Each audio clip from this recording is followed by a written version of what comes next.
2 Corintios 5, 9 y 10 dice la palabra del Señor. Por esto nos empeñamos en agradarle, ya sea que vivamos en nuestro cuerpo o que lo hayamos dejado, porque es necesario que todos comparezcamos ante el tribunal de Cristo para que cada uno reciba lo que le corresponda, según lo bueno o malo que haya hecho mientras vivió en el cuerpo. Amén. Vamos a dar gracias a Dios. Padre, gracias te damos, Señor, en esta mañana una vez más. Gracias, Dios mío, por tu palabra, Señor, y porque tú eres bueno con nosotros. Permite, Dios mío, que esta palabra pueda ser edificante para nuestra vida y que nos permite seguir hacia adelante, haciendo tu voluntad, Padre. Gracias te damos, Señor, en esta mañana, en el nombre precioso de Cristo Jesús. Amén. Toma su asiento, por favor. Muy bien. La semana pasada empezamos a hablar hablamos acerca de Noé. ¿Se acuerda de Noé? Sí. Ok, Noé era un tzadik, un justo, y también era tamim, que quiere decir una persona perfecta, una persona limpia, una persona pura. Muy bien. Entonces, tomamos también la lectura de Mateo 25:31, donde nos habla del juicio cuando Jesucristo venga. Ahora, yo siempre les he enseñado y les voy a decir nuevamente que cuando Jesucristo habla acerca del juicio, está hablando de un solo juicio, no está hablando de dos. Cuando Jesucristo habla, cuando habla de la resurrección de los muertos, está hablando de un juicio, del mismo juicio. No, un judío en ese tiempo no piensa en dos juicios. Nosotros tenemos la revelación, tenemos el contexto y lo que continúa. Y nosotros sabemos que hay un juicio, que hay una resurrección donde los muertos en Cristo resucitan primero. En la primera resurrección solamente están los justos, en la primera, los que sirvieron al Señor. Después de eso se establece el reino de Cristo. Y después resucitan todos los muertos. Sin embargo, en este tiempo, cuando se está escribiendo el Evangelio, cuando está hablando Jesús, Él solamente habla de un juicio, solamente uno. En Juan 11, cuando Lázaro muere, María, la hermana de Lázaro, dice, yo sé que Él va a resucitar en el día postrero. Ellos sabían que había una resurrección en el día postrero. Todos ellos sabían que había una resurrección. Todos ellos sabían que había un día donde iban a ser juzgados, pero lo relacionan todo a un solo evento. Entonces, por eso es cuando está hablando aquí, dice, cuando el Hijo del Hombre, Mateo 25, venga y se siente en su trono, entonces va a hacer un juicio. ¿Ok? Pero Jesús está hablando solamente de un solo evento. Jesús no está hablando los que murieron en mí, los que murieron en mí van a resucitar primero y luego los otros no. Ellos no, porque ellos no entienden nada de eso, por lo menos no en ese momento. Entonces, cuando el apóstol Pablo dice que todos compareceremos ante el tribunal de Cristo, esa es la pregunta. Si el apóstol Pablo se está refiriendo a que la iglesia va a estar delante de Cristo o se está refiriendo en general a todo el mundo, porque aquí le está hablando a la iglesia.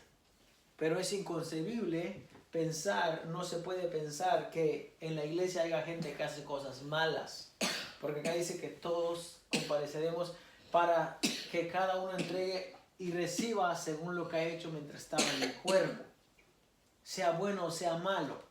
Entonces, claramente, yo me atrevo a decir que no está hablando de la iglesia, porque en la iglesia no hay lugar para cosas malas. Mientras vamos a estudiar la vida de un justo, nos vamos a dar cuenta que un justo no hace maldad. No hace maldad. Porque un justo no es aquella persona que es egoísta, ni que es avaro, ni que es malicioso, no. Claramente no según lo que nos habla la Biblia de justo. Por eso es que nosotros, como dice Jesús en Juan 15, ustedes ya están limpios por la palabra que les he hablado, le está hablando a los discípulos. Y cuando Él le va a lavar los pies a ellos, dice Pedro, le dice, Señor, tú no me lavas los pies a mí. Y le dice Pedro, si no te lavo los pies, no vas a tener parte conmigo. Y entonces Pedro le dice, bueno, entonces también las manos y la cabeza lávame todo. Y Jesús le dice, el que está limpio, dice, no necesita sino lavarse los pies. Ya está limpio. ¿Por qué está limpio? Por la palabra que le ha hablado. Entonces, la palabra que Jesús ha hablado, la palabra que nosotros tenemos es la que nos limpia. Y si nos limpia de todo pecado, usted no debería ser una persona mala. Entonces, por esa razón, yo digo que cuando dice aquí, bueno y malo, no se está refiriendo a la iglesia. Aquel que piense que dentro de la iglesia hay cosas malas, es porque no está leyendo la palabra de Dios y está aceptando cosas que no son correctas. O lo siguiente sería que entonces realmente en la iglesia se hagan todo tipo de cosas malas y se permitan. Y entonces, por lo tanto, cuando Cristo venga, la iglesia va a estar delante de Cristo para que reciba su pago. No hace mucha lógica, la verdad. No de acuerdo a lo que la palabra dice. Vamos a ver lo que es entonces un justo. Leímos la semana pasada, leímos a Noé, que Noé dice que halló gracia delante de Dios.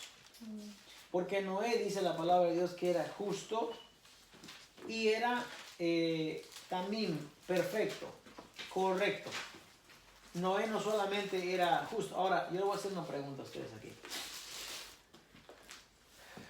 ¿Se puede ser santo o limpio o perfecto sin ser justo? ¿Qué usted cree?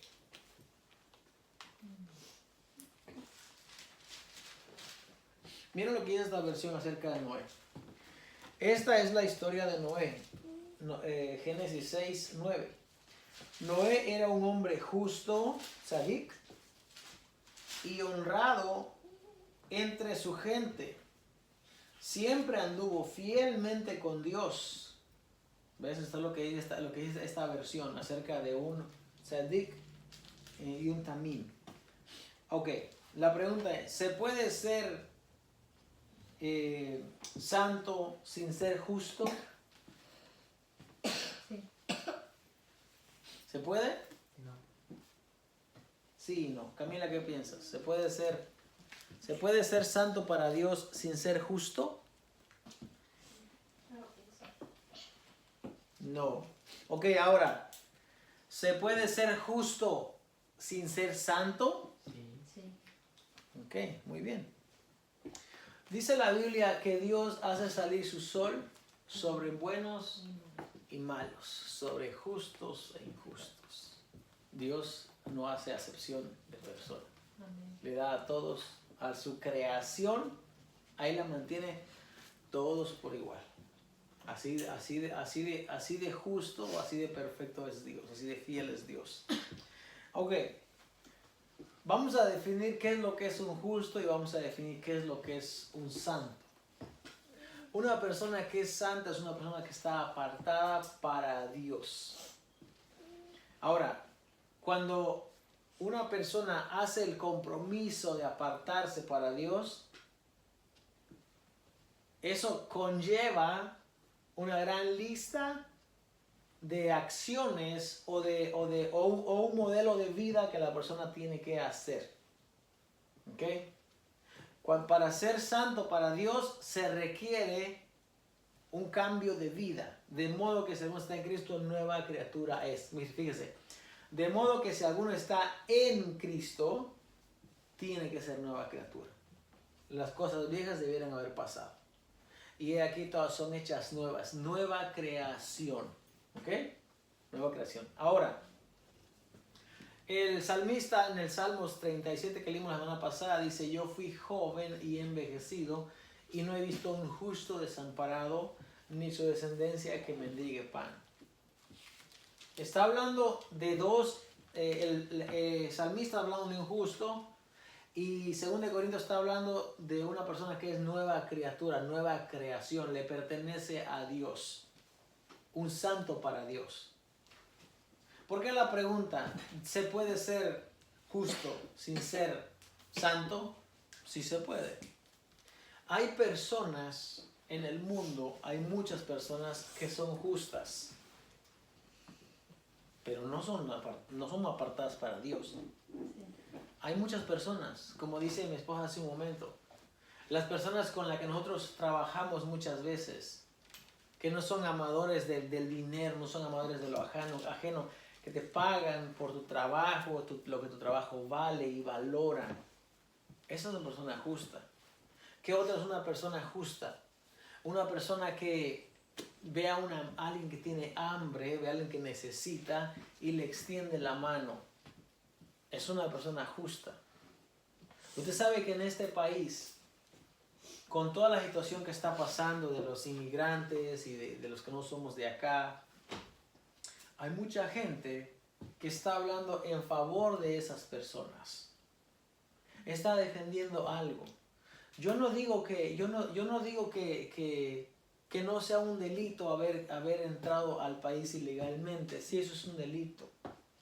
Y esa persona debería de pagar porque ha cometido un delito, yo lo entiendo. Pero cuando al hacer que pague esa persona por su delito, estás afectando la vida de otros seres que no tienen nada que ver. Ahí la justicia ya no es la justicia de Dios, porque estás violentando, estás dañando, estás haciendo daño a las personas cercanas a esa persona. Y entonces tu acto de justicia, por querer hacer la justicia, se vuelve una injusticia. Y eso es lo que a Dios no le agrada. Yo les expliqué la semana pasada y les dije, bueno, el Salmo 24 dice: de Jehová es la tierra y su plenitud, el mundo y los que en él habitan, porque él la fundó sobre los mares y la afirmó sobre los ríos. Eso dice el Salmo 24. Y Isaías 40 dice que él juntó la tierra con 3 dedos y tomó las aguas en el hueco de su mano. Ese es el Creador. Muy bien. Si nosotros, los cristianos en todo el mundo, decimos que le servimos a ese Dios, al Creador y al Señor de todo el mundo, el que no puso fronteras, déjame decirle, Dios no puso fronteras.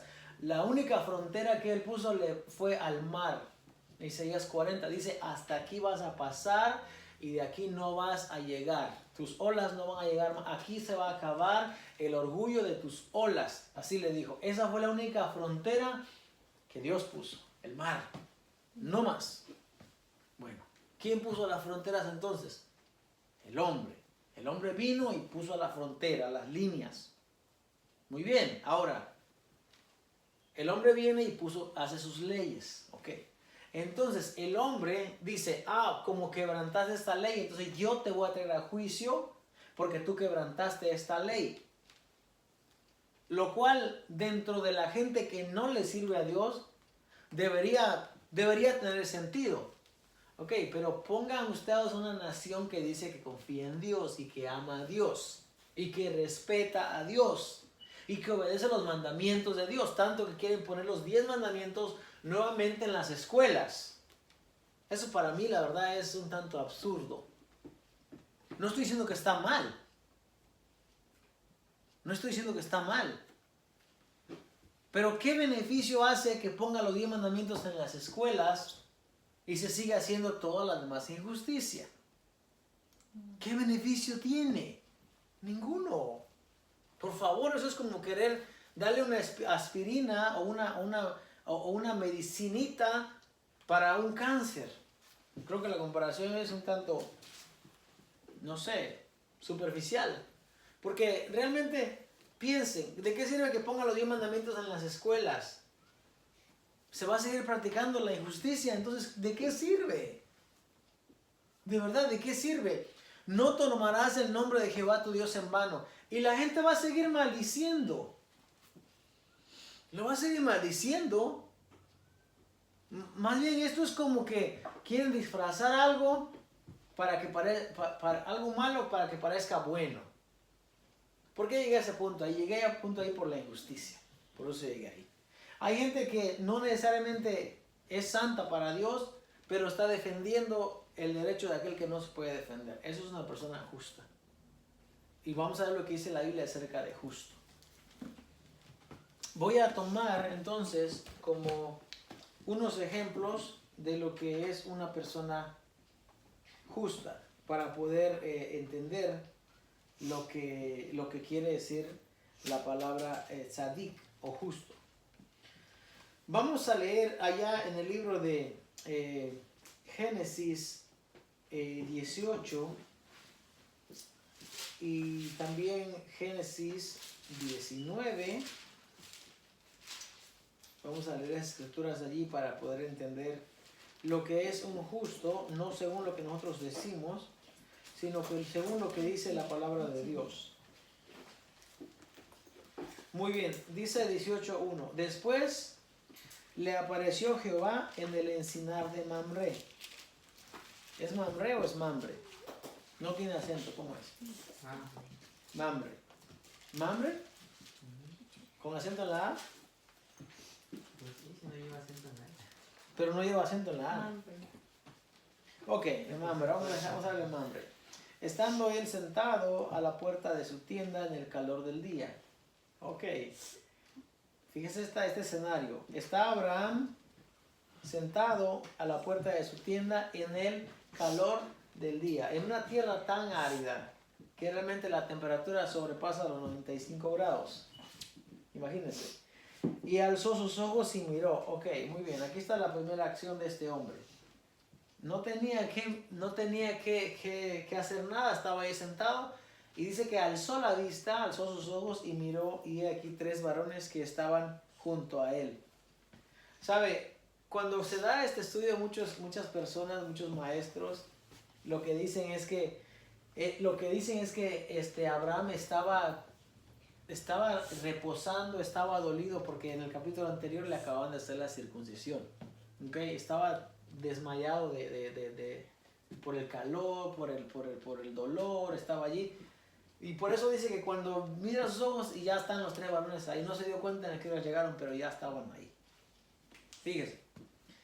Y dice que estaban junto a él. Ahora, Abraham, cuando ve a estos hombres, lo que vieron a 3 varones. Él lo que vio a 3 varones.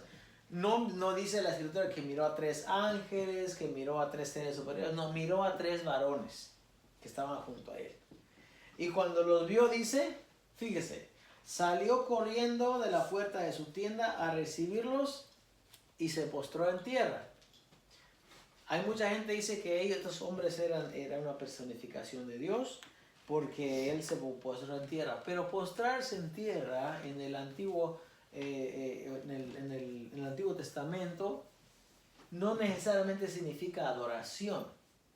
¿Por qué? Porque Esaú, cuando fue a recibir a su hermano, Jacob vino y se postró en tierra. Se postró en tierra delante de él 3 veces. Eso no quiere decir que lo estaba adorando. ¿Qué quiere decir postrarse en tierra?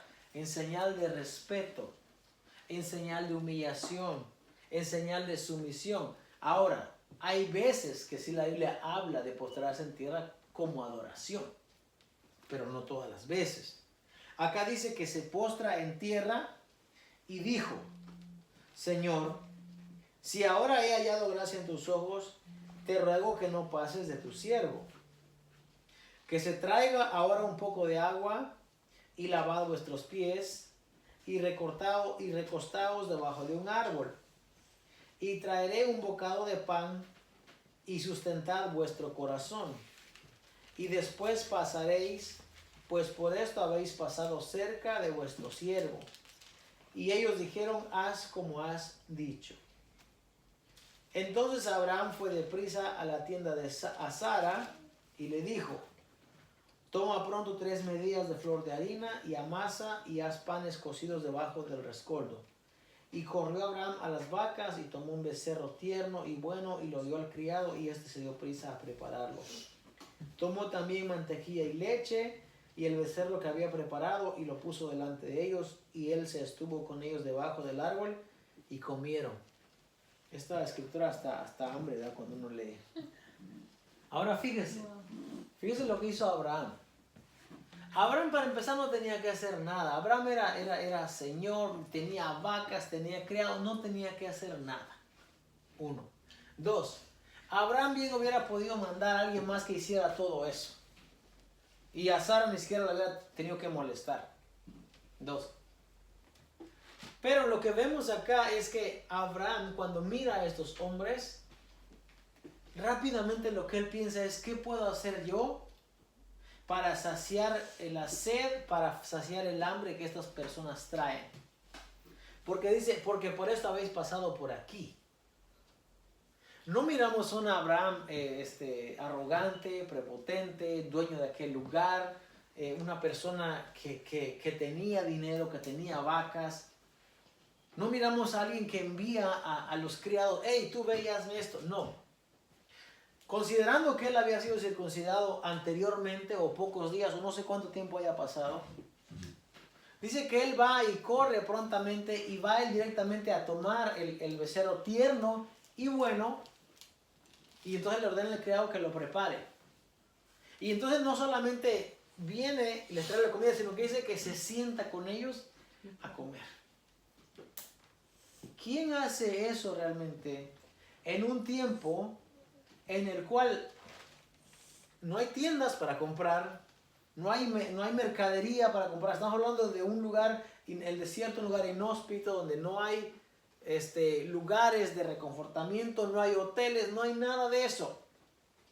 Abraham, por otro lado, cuando lo ve, lo primero que hace es va y él se ofrece para poder confortar a aquellas personas que vienen de camino. Ok. Entonces le dicen, y le dijeron: ¿dónde está Sara tu mujer? Y él respondió: aquí en la tienda.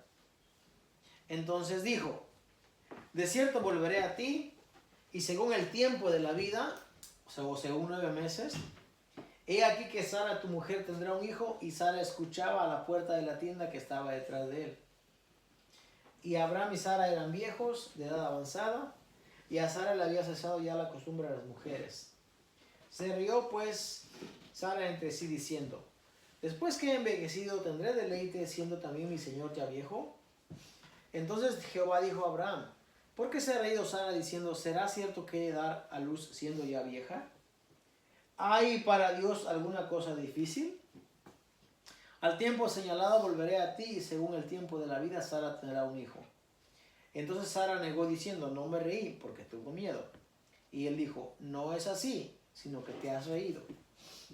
Y los varones se apartaron de allí y miraron hacia Sodoma, y Abraham iba con ellos acompañándolos.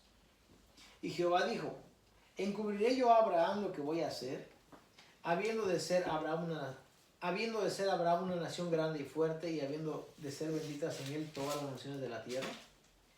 Porque yo sé que mandará a sus hijos y a su casa después de sí, que guarden el camino de Jehová, haciendo justicia y juicio, para que haga venir sobre Abraham lo que ha hablado acerca de él.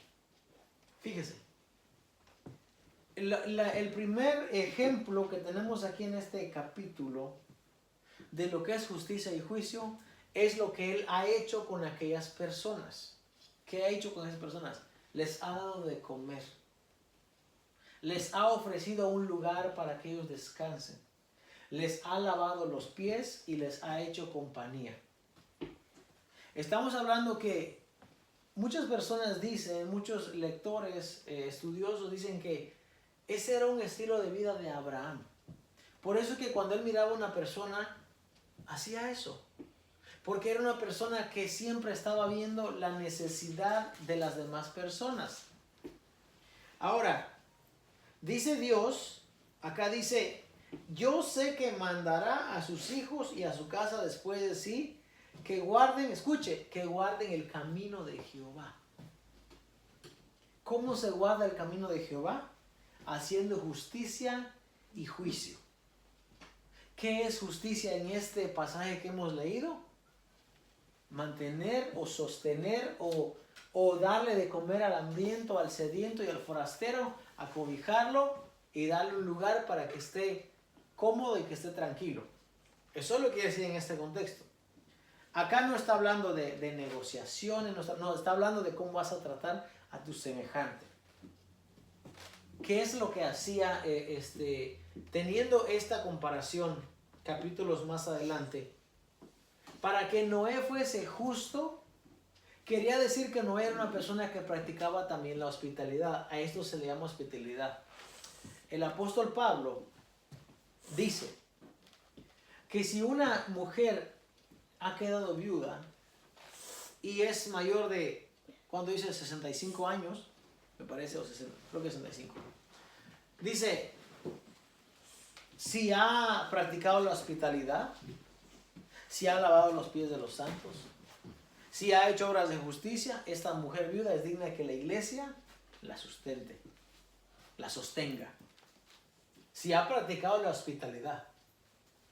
Y el apóstol Pedro también dice, no os olvidéis de la hospitalidad, porque por ella muchos sin saberlo hospedaron ángeles. No se olviden de la hospitalidad. Ahora, yo entiendo que lo de la hospitalidad es algo que en este tiempo ya no es tan necesario practicarlo. ¿Por qué? Porque hoy en día hay hoteles donde quiera. Hoy en día las personas pueden caminar cierta distancia y encuentran un hotel, encuentran una posada. Hoy ya no es como antes. Antes, hermanos, las personas, el apóstol Pablo, cuando caminaba, a veces tenía que caminar, tenía que considerar la hora de salida para llegar a la casa más cercana para que se acabe, porque no había ni metro, ni carro, ni había aviones, no había nada de eso. ¿No tenían burro? Sí, pero un burro, pues, ¿cuánto puede avanzar?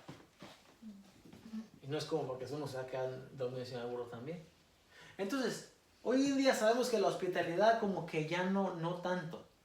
Lo más que podríamos hacer es acomodar a alguien en un hotel y ya. Sería una manera de practicar hospitalidad, pero ya no es tanto. Pero hay algo que todavía sigue vigente hasta el día de hoy. Aunque, si estuviese en nuestras posibilidades, podríamos hospedar o podríamos dar alojamiento a las personas como los que no tienen casa donde vivir.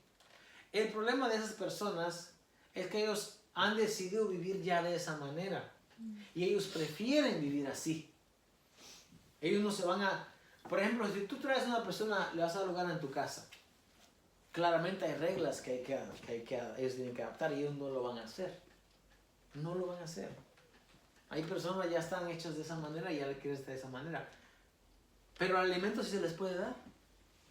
El alimento, la iglesia sí debería ver manera cómo le provee alimento a las personas. Porque cuando tú le das alimento a las personas, tú no estás viendo lo que son ni lo que han hecho para estar en esa condición. Eso a final de cuentas no nos interesa a nosotros. Lo que nos interesa es que nosotros debemos darle pan al hambriento. Amén. Ya sea que pueda o no pagarlo, eso ya no es asunto. La iglesia está mandada a que haga obras de justicia. Muy bien. Entonces dice, vamos a seguir leyendo la historia. Dice, entonces Jehová le dijo, por cuanto el clamor contra Sodoma y Gomorra se aumenta más y más, y el pecado de ellos se ha agravado en extremo. Fíjese, note algo aquí. Voy a pedir por favor que me lean del verso 21 hasta el verso 33, por favor, en lo que busco un verso que necesito acá. A ver, ¿de manera? Dice así, en nombre del Padre, y del Espíritu Santo. Amén. Descenderé ahora y veré si ha consumado su obra según el clamor que ha venido hasta mí. Y si no, lo sabré. ¿Continúo? Sí. Y se apartaron de allí los varones y fueron hacia Sodoma. Pero Abraham estaba aún delante de Jehová. Y se acercó a Abraham y dijo, ¿destruirás también al justo con el impío? Quizá haya 50 justos dentro de la ciudad. ¿Destruirás también y no perdonarás al lugar por amor de los 50 justos que estén dentro de él? Lejos de ti el hacer tal, que hagas morir al justo con el impío, y que sea el justo tratado como el impío. Nunca tal hagas, que el juez de toda la tierra no ha de hacer lo que es justo. Entonces respondió Jehová, si hallar en Sodoma 50 justos dentro de la ciudad, perdonaré a todo este lugar por amor a ellos. Y Abraham replicó y dijo, he aquí ahora que he comenzado a hablar a mi señor, aunque soy polvo y ceniza, quizá faltarán de 50 justos 5. Destruirás por aquellos 5 toda la ciudad. Y dijo, no la destruiré, se hallare allí 45. Y volvió a hablarle y dijo, quizás hallarán 40. Y respondió, no la haré por amor a los 40. Y dijo, no se enoje ahora mi señor, si hablare, quizás nos hallara allí 30. Quizás hallaran allí 30. Y respondió, no la haré si hallare allí 30. Y dijo, he aquí ahora que he emprendido el hablar a mi señor, quizás hallara allí 20. No lo destruiré, respondió, por amor a los 20. Y volvió a decir, no se enoje ahora mi señor, si hablare solamente una vez. Quizás hallare allí 10. No la destruiré, respondió, por amor a los 10. Y Jehová se fue allí que acabó, y Jehová se fue luego de que acabó de hablar a Abraham, y Abraham volvió a su lugar. Amén. Muy bien. Ahorita vamos a regresar a ese pasaje que ha leído tu hermano. Vamos a buscar, ok, antes yo quiero preguntar algo. Cuando Dios dice, el clamor ha llegado hacia mí, ha subido delante de mí, se supone que para que una persona, o para que el clamor de las personas pueda subir adelante de Dios, quiere decir que esas personas estaban clamando por el pecado o por la injusticia que se estaba practicando en aquella ciudad, en este caso Sodoma y Gomorra. Dios dice, voy a descender allá y voy a ver si han consumado su maldad. Porque el clamor, dice, ha subido hacia mí. Ahora la pregunta es, ¿el clamor de quién? Porque Abraham está intercediendo y dice, si hallares ahí 50 justos, ¿no la destruirás? Y Dios dijo, no. Luego 45, 40 y se va hasta 10. No había ni 10 justos en aquella ciudad. Entonces, ¿quiénes estaban clamando? La familia de Lot. La familia de Lot. Pero es que la familia de Lot solamente era él, su esposa, sus 2 hijas. ¿O sería el mismo Abraham cuando le estaba hablando? ¿Sería el mismo Abraham que estaba clamando por Sodoma? No. Por los 10, por los 20, por los 40. No, él estaba intercediendo. Oh. Porque Abraham tenía a su sobrino Lot viviendo allí. Pero el verso dice que el clamor había subido delante de Dios. Entonces, ¿el clamor de quién? Porque cuando hablamos de Sodoma y Gomorra, muchas veces pensamos, y no estoy diciendo que no haya habido ese pecado allí. De hecho, lo que hoy en día conocemos como sodomismo es la unión, ¿verdad?, de 2 personas teniendo relaciones del mismo sexo, ¿no? Pero realmente va más profundo, va más allá. Eso sí era parte del pecado que ellos tenían. Pero el clamor que había subido delante de Dios no eran por los 4 justos que había ahí, porque de hecho solamente habían 1. La Biblia solamente registra 1. Pedro solamente habla de Lot. No habla de su mujer, no habla de sus 2 hijas. Porque su mujer, para empezar, no salió de ahí. Se calcinó allí, no se calcinó, pero se quedó allí una estatua de sal. Y las 2 hijas cometieron el pecado de acostarse, incesto, acostarse con su padre. Aún ella sabiendo que había más personas, porque estaban en la familia de Aarón todavía. Ellos sabían. Hay mucha gente que dice, no sabían, eran las últimas mujeres del mundo. No es cierto. Porque ellos conocían que estaba el tío, estaba Abraham, y Abraham tenía muchos criados. Si quisieran pensar que ya el mundo se había acabado, sería porque no tenían ningún dato. Pero no, además la ciudad donde llegaron dice que se llamaba Zoar. Era una ciudad pequeña. Nadie tiene una ciudad y no hay habitantes en ella. Entonces, tampoco eran justos. Ok, vamos a ver quiénes son los que claman entonces. Vamos a buscar en Ezequiel 16, por favor. 16, Y Dios le está hablando aquí a estas hermanas. Una era Aloa y otra Oliaba, creo. Ok. Dice, tú eres igual a tu madre que despreció a su marido y a sus hijos. Eres igual a tus hermanas que despreciaron a sus maridos y a sus hijos. La madre de ustedes era hitita y su padre amorreo. Tu hermana mayor es Samaria, ubicada al norte de ti con sus aldeas.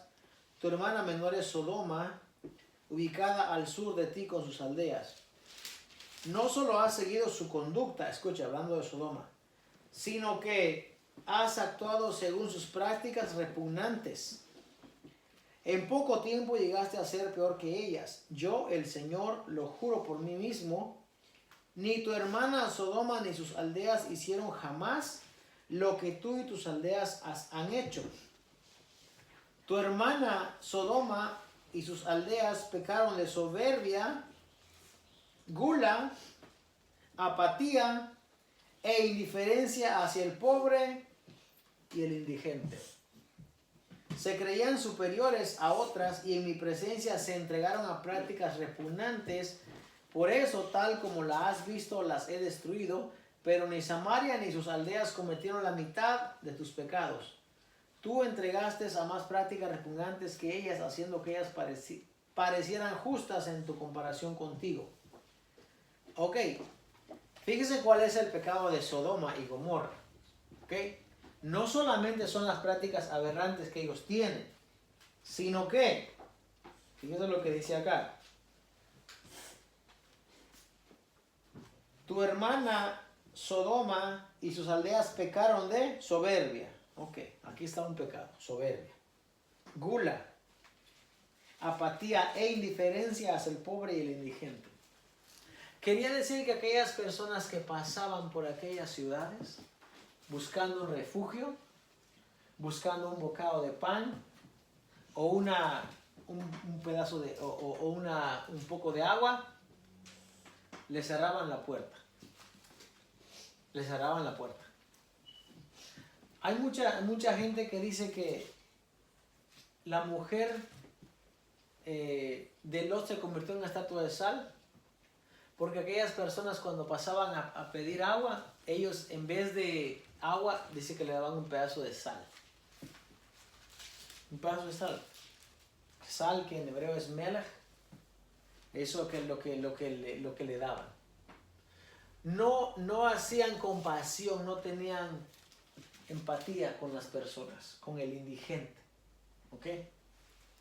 Y creo que ese ejemplo lo podemos mirar claramente. Seguimos leyendo el libro de Génesis. Porque Abraham está intercediendo por su sobrino que está allá. Pero Abraham sabe que no hay justos allí. Esa ciudad está pervertida, está condenada. Pero está condenada por los pecados que ellos cometen contra las personas que caminan por allí. Y aún contra las personas que viven dentro de ahí. En este caso sería Lot. Vamos a seguir leyendo entonces. Vamos a seguir leyendo Génesis. ¿Cuál fue la cita de Ezequiel? Ezequiel fue, déjame ver. 16, ¿qué? Ezequiel 16, 49.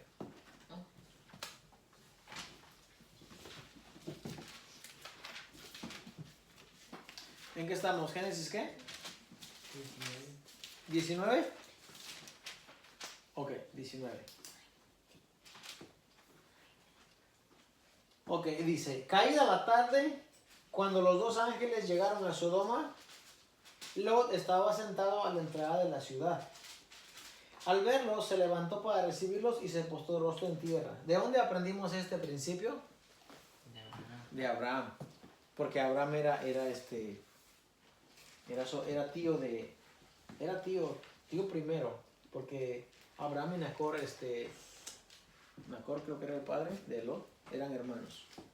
Quédate un poco más largo, pero ellos eran relativos. Entonces dice, por favor, señores, les ruego que pasen la noche en la casa de ese servidor suyo. Fíjese, vamos a explicar con la Biblia que esto es lo que la Biblia resalta de ser justo. ¿Qué es lo primero que hace Lot? Los saluda respetuosamente, se postra en tierra y dice, pasen a la comodidad de mi hogar, dicen, a la casa de este servidor. Allí podrán lavarse los pies y mañana al amanecer seguirán su camino. Mañana al amanecer seguirán su camino. No, gracias, respondieron ellos. Pasaremos la noche en la plaza. Pero tanto les insistió Lot que fueron con él y entraron en su casa. Allí Lot les preparó una buena comida y coció panes sin levadura y ellos comieron. Aún no se habían acostado cuando los hombres de la ciudad de Sodoma rodearon la casa. Todo el pueblo sin excepción, tanto jóvenes como ancianos, estaba allí presente. Llamaron a Lot y le dijeron, ¿dónde están los hombres que vinieron a pasar la noche en tu casa? Échalos afuera, queremos acostarnos con ellos. Lot salió a la puerta y cerrándola detrás de él les dijo, por favor amigos míos, no cometan tal perversidad. Tengo 2 hijas que todavía son vírgenes, voy a traérselas para que hagan con ellos lo que les plazca. Pero a estos hombres no les hagan nada, pues han venido a hospedarse bajo mi techo. Quítate de ahí, le contestaron y añadieron, este ni siquiera es de aquí y ahora nos quiere mandar. Pues ahora te vamos a tratar peor que a ellos. Entonces se lanzaron contra Lot y se acercaron a la puerta con intenciones de derribarla. Pero los 2 hombres extendiendo los brazos metieron a Lot en la casa y cerraron la puerta. Luego a los jóvenes y ancianos que se agolparon contra la puerta de la casa los dejaron ciegos, de modo que ya no podían encontrar la puerta. Luego le advirtieron a Lot, ¿tienes otros familiares aquí? Saca de esta ciudad a tus yernos, hijos, hijas y todos los que te pertenezcan, porque vamos a destruirla. El clamor contra esta gente ha llegado hasta el Señor y ya resulta insoportable, por eso nos ha enviado a destruirla. Ok. Vuelve aquí a repetir una cosa, el clamor contra esta ciudad. Y según lo que nos dice Ezequiel 16, el clamor era de las personas que pasaban por aquella ciudad. Y estos hombres no hacían acto de misericordia. No hacían justicia con ellos. ¿Qué es justicia en este contexto? No les daban hospedaje, no les daban alimento. ¿Quién fue la única persona que salió a recibirlos cuando ellos llegaron? Lot. Fue el único. Vamos a ver qué dice 2 de Pedro acerca de Lot. Porque 2 de Pedro habla acerca de Lot. Y dice que él era un hombre justo. Vamos a buscar por favor allí. Vamos a buscar ahí en la carta del apóstol Pedro. ¿Primero? Vamos a ver. 2 de Pedro 2, 7 y 9.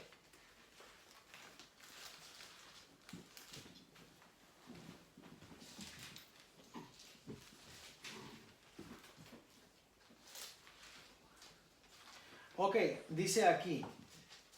Bueno, voy a leer el 5, dice. Y si no perdonó al mundo antiguo, sino que guardó a Noé, pregonero de justicia, con otras 7 personas, trayendo el diluvio sobre el mundo de los impíos, y si condenó por destrucción a las ciudades de Sodoma y de Gomorra, reduciéndolas a ceniza y poniéndolas de ejemplo a los que habían de vivir impíamente, y libró al justo Lot, abrumado por la nefanda conducta de los malvados. Porque este justo que moraba entre ellos afligía cada día su alma justa, viendo y oyendo los hechos inicuos de ellos. Ok, fíjese, Lot afligía su alma. Podríamos decir que Lot era el único que clamaba por el clamor a Dios delante de Dios. Podría ser, pero Ezequiel nos dice que los que por ahí caminaban, ellos no les hacían acto de misericordia. Entonces, los que por ahí caminaban no procuraban bendiciones contra aquella ciudad. Los maldecían porque no eran personas solidarias, no eran personas que les daban de comer ni les atendieran. No sé si era una práctica o era un deber de toda la gente que vivía en aquel tiempo. Pero déjeme decirle, hoy en día ya no se practica tanto esto, o a lo mejor sí en México en algunos lugares. Cuando uno llegaba a una comunidad, si tú llegabas a una casa, lo primero que te ofrecían era un vaso de agua y te ofrecían comer. De verdad. te ofrecían de comer. Y si más arriba entrabas en otra casa, te ofrecían de beber y te ofrecían de comer. Y a veces hasta para llevar. No sé si esas prácticas se siguen haciendo todavía en México, pero por lo menos cuando yo crecí sí eran prácticas. Hoy en día ya casi ya no. Yo hoy en día la gente casi ni le abre la puerta a uno cuando llega a visitar a alguien. Y hoy no es como que también se aparezca, ya llegué. Hoy en día hay que avisar para llegar. Pero lo que estamos hablando aquí, estamos hablando de una cultura, un tiempo diferente. Era necesario la hospitalización, la hospitalidad, perdón. Era necesaria la hospitalidad. Era necesario darle de comer. Y Sodoma y Gomorra no hacía esto. Y no solamente esto, sino que ultrajaban y maltrataban a las personas que estaban dentro de la ciudad, como es el caso de estos varones. Y dice segunda de Pedro que este justo que moraba entre ellos afligía cada día su alma justa, viendo y oyendo los hechos inicuos de ellos. Sabe el Señor librar de tentación a los piadosos y reservar a los injustos para ser castigados en el día del juicio. Fíjese. Entonces, ¿cuál es la conducta de un justo? ¿Cuál es la conducta de un justo según nos enseña la Biblia? Por lo menos hemos visto a dos. Hemos visto a Noé. Hemos visto a tres. Hemos visto a Noé. Dice segunda de Pedro que él era pregonero de justicia. Un pregonero de justicia no es aquel que está hablando solamente las cosas buenas, sino es aquel que lo está viviendo y lo está haciendo. ¿Por qué Noé halló gracia delante de los ojos de Dios? Porque Noé era un justo y era alguien que vivía perfectamente delante de Dios. Abraham también era un justo. Y Abraham, pero de Abraham no se dice que era perfecto y que andaba bajo todos los caminos de Dios como dice de Noé. Pero sí Abraham era un hombre que practicaba la justicia y su justicia se manifestaba acerca de cómo trataba a sus semejantes. Y Lot también. Lot era una persona que trataba a los semejantes con la misma manera que a él le hubiese gustado que lo trataran. Por eso dice la palabra del Señor: ama a tu prójimo como a ti mismo. Primero ama a Dios con todo tu corazón, toda tu mente, todas tus fuerzas. Y luego ama a tu prójimo como a ti mismo. Amén. Si tu prójimo tiene hambre, tú deberías de darle de comer.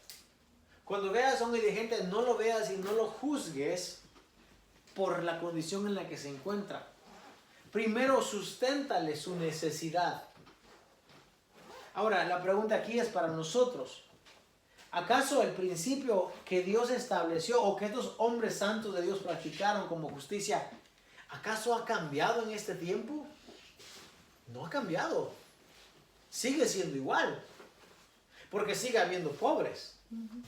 De hecho, Jesús cuando a él le ponen aquel perfume a aquella mujer, dice Judas, esto se debió haber vendido por 300 denarios. Y se hubiera dado de comer a mucha gente. ¿Por qué Judas dice esto? ¿Por qué Judas dice esto? Era verdad lo que él decía. Ahora, el evangelista dijo esto no porque se cuidara de los pobres, sino porque él quería robarse. Pero ¿por qué Dios o por qué Jesucristo? ¿Por qué dice esto se debió haber dado a los pobres? Porque era lo que Jesús hacía. Era lo que Jesús hacía. Dice que cuando los miró, tuvo compasión de ellos, porque los vio como ovejas que no tenían pastor. Y la obra principal de Jesucristo aquí vino a hacer justicia. Vino a hacer justicia. ¿Por qué? Porque Él es el enviado de Dios. Es el mensajero que Dios envió. Es el Melec, es el ángel. Es aquel que viene en forma de Dios y viene a impartir justicia. Eso es lo que hace un sadik. Entonces, dice la palabra de Dios que este justo Lot afligía su alma cuando miraba cómo aquellas personas hacían daño a los que pasaban. Y Ezequiel nos dice que no eran personas que le daban de comer al hambriento. No le daban hospedaje. ¿Por qué los varones dicen, nos vamos a quedar en la plaza? ¿Por qué dicen, nos vamos a quedar en la plaza? Porque realmente no hubo otra persona que se acercara y les dijera, vengan y alójense en nuestra casa. No, porque todo, dice que cuando rodearon la casa, desde los jóvenes hasta los ancianos, Todos estaban pervertidos. ¿Qué era lo siguiente que querían hacer? Abusar de estos varones sexualmente. Los querían ultrajar, les querían hacer daño. Sácalos. Ahí en la versión de usted dice queremos conocerlos. Conocerlos es eso, tener una intimidad con ellos. Y lo dice, no hagan así con ellos. Mejor dice, yo tengo a mis 2 hijas aquí. Es algo un tanto, esa expresión, un tanto como irresponsable podemos decir. Un tanto como, ¿qué es eso de que el padre va a decir, aquí están mis hijas, ultrájenlas a ellas, abúsenlas a ellas, pero no estos varones? ¿Sabe por qué? ¿Sabe por qué? Porque en la cultura de ellos, cuando una persona ha recibido a alguien en su puerta, esa persona se hace responsable de la vida de esa persona. De esa persona. Y no va a permitir que le hagan daño, que le hagan nada a esa persona. Por eso él dice, mejor mis hijas. Creo que sería un acto más natural que fuese con ellas y no con estos varones. Ahora, Lot no sabe quiénes son estos seres todavía. Por eso Pedro dice, alguien le dice, algunos sin saberlo hospedaron ángeles. Porque Lot no sabía quiénes eran. ¿Cuándo Lot se da cuenta que eran ángeles o que eran enviados de Dios? Cuando ellos dijeron, los vamos a destruir a Sodoma y a Gomorra. Más aún cuando Lot hace que ellos hacen descender fuego del cielo. Lot no sabía, pero aún quiere decir que él no hacía acepción de persona. Cuando venía alguien los trataba con una hospitalidad. Los trataba como que fuesen personas cercanas a él, aunque no los conociese. ¿Cuáles entonces las características de un justo en lo que hemos visto? Alguien que le da de comer al hambriento, alguien que toma su necesidad como que fuese suyo, alguien que lo defiende. Hasta ahora son los ejemplos que hemos visto. Y ya casi van a ser las 12. Muy bien, para cerrar, la idea entonces de Salmos 37, que dice que los justos van a heredar la tierra. Si usted se imagina una tierra donde realmente todo el mundo sea justo, donde ya no haya injusticia. Escúchame una cosa, hermano. Si usted le da de comer al hambriento, usted toma su necesidad de esa persona como que fuese suya. ¿Okay? Usted visita al enfermo, usted lo considera como que fuese usted. Si usted tiene esos principios dentro, ¿usted cree que le va a hacer daño a otra persona? ¿Usted cree que le va a hacer daño a su semejante? ¿Se va a abusar de su semejante? No. No. Por eso la palabra del Señor dice que nosotros debemos ser nueva criatura. Que las cosas viejas realmente ya hayan pasado. Que lo que éramos no lo somos más. Porque si seguimos siendo aquellas personas, entonces no vamos a poder practicar la justicia. No vamos a poderlo. Y si no somos justos, cuando el Señor venga, ¿qué va a decir? Va a decir, apartados de mí, malditos. Por eso es que es tan importante conocer. Por eso es que necesitamos saber que realmente, qué es lo que dice la palabra de Dios, cómo debemos de vivir. La palabra dice que la religión, Santiago dice que la religión pura y sin manchas, inmaculada es esta. Visitar a los enfermos, darle comer al hambriento, cuidar a las viudas, a los huérfanos y guardarse sin mancha para el mundo. Prácticamente lo que hacía Noé. Practicaba, era sadik, era justo y también se guardaba sin mancha de ellos. El mundo de Noé estaba horrible, estaba un caos. Hacían lo que querían, pero Noé se guardaba. Muy similar a lo que está pasando el día de hoy. El mundo de hoy está terrible. Pecado en cualquier lado. Pecado donde quiera. Pero nosotros debemos de guardarnos sin mancha para Dios. Pero no solamente eso. ¿Qué más? Debemos de practicar la justicia. Amén. Debemos de practicar la justicia. Porque podemos guardarnos sin mancha para el mundo. Muy bien. Ya nos guardamos sin mancha para el mundo. Solamente para Dios. Perdón, nos debemos guardar sin mancha del mundo. Estamos justos para Dios. Perdón, estamos santos para Dios. Y cuando Jesús venga y se siente en su trono, a mí sí me preocupa que Él no dice, oh, te guardaste para mí. Fuiste sin mancha para mí, te guardaste del mundo. Qué bueno, entra al gozo de tu Señor. Eso fuera lo que esperaríamos, ¿no? Pero eso no es lo que dice Él. ¿Qué dice? Por cuanto tuve hambre, me diste de comer. Tuve sed, me diste de beber. Fui forastero y me protegiste. Estuve en la cárcel y me visitaste. Y entonces los justos van a decir, Señor, ¿cuándo estabas en esta condición? Si nunca te vimos. Jesús le dice, porque cuando lo viste a mis pequeños, aún a mí me lo hiciste. No estoy diciendo que es el único medio para entrar al reino. Pero según esta, y esto no es parábola, hermanos. Esto es, dice, cuando el Hijo del Hombre venga, está hablando de un evento futuro, algo que va a acontecer, no es parábola. Lo que dice es, los justos van a heredar el reino. No dice, los que se guardaron del mundo, para mí van a heredar el reino. ¿Okay? No estoy diciendo que es la única manera. Porque el apóstol Santiago dice, hacer esto y guardar sin mancha para el mundo. O sea que tenemos que hacerlo. No podemos dejar una cosa sin dejar hacer la otra. No podemos. Ambas cosas tienen que ser iguales. La iglesia se puede guardar, puede ser muy santa, puede ser apartarse del pecado muy bien, muy bien. Pero por eso no nos van a dar galardón. Nos van a dar galardón por cómo tratamos a nuestro semejante y cómo fue nuestra vida de justa en esta tierra. Es importante saber eso. Yo creo que poco a poco vamos a ir llegando. Ahora mismo como que no agarramos la idea completa. Yo también estoy aprendiendo, pero creo que poco a poco vamos a ir creciendo. Y eso es lo que me interesa a mí, que usted y yo crezcamos juntos. Para que sepamos lo que dice la palabra de Dios. Amén. Vamos a ponernos de pie en esta mañana, por favor. Tarde casi ya. Y vamos a dar gracias a Dios por este tiempo, por su palabra. Y rogar a Dios que nos mantenga unidos para poder seguir adelante, haciendo su voluntad, haciendo obras de justicia como dice su palabra.